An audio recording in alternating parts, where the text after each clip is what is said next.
Hi guys, it's Ben from Heirloom Pianos. Good news, we've just completed another project. So today we're going to be talking about our Karl Hirsch upright.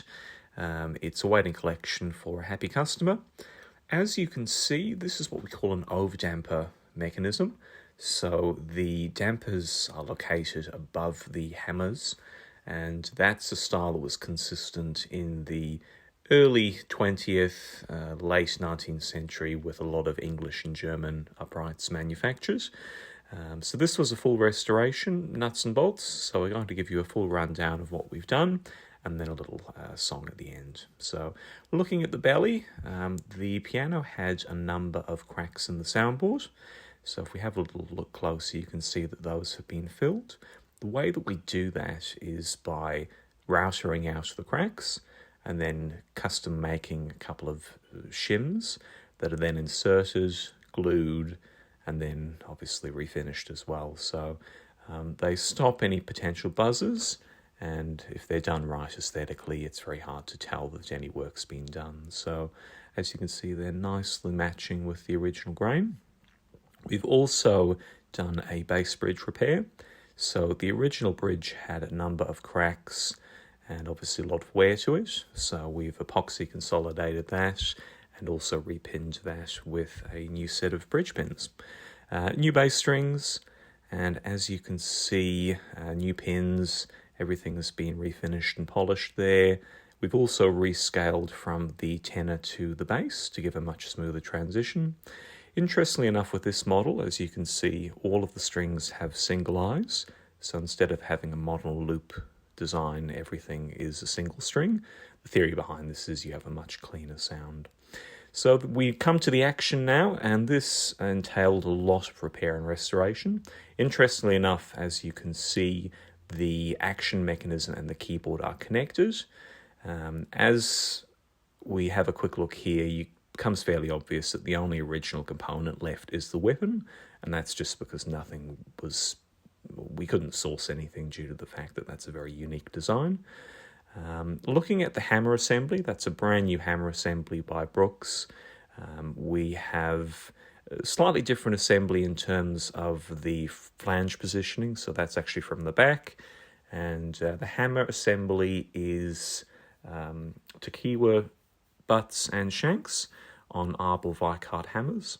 Interestingly enough, the hammers on the original were so small that nothing on the catalogue would match, so they're actually grand piano hammers that have been shaved down to adjust and work in the upright. Very nice quality of hammer, so it'll be interesting to hear that at the end. Moving on to the damper assembly, you can see that all of the blocks and damper heads have been replaced. This piano has what's known as end grain felt. So in terms of how it damps, it's a slightly different character of sound as you get with something like a modern piano that has the underdamper mechanism. Not as effective, but stylistically it was very popular with English customers, especially in the early 20th century, to have a piano that rung on a little bit longer just to work with a slightly more romantic repertoire. Not so good with classical music and Baroque, but ultimately very of the period. New bridle tapes, and also you can see that the set-off buttons and set-off screws have all been replaced. They commonly break as they get older, so that's an unfortunate necessary repair.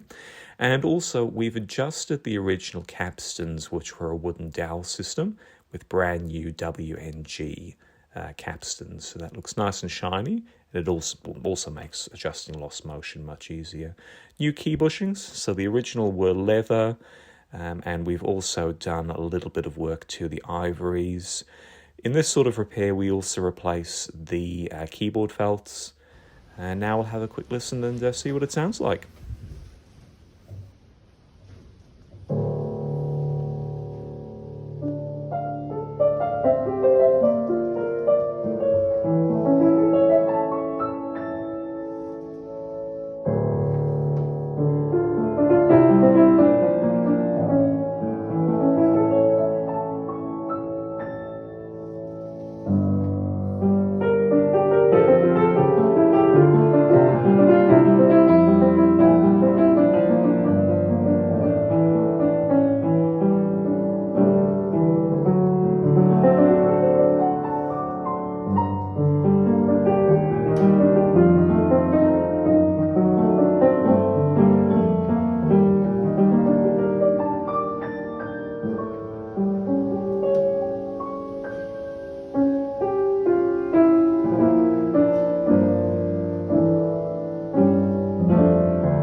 Thanks for watching, guys. Feel free to subscribe to the channel, and if you've got any questions or comments, feel free to leave them below.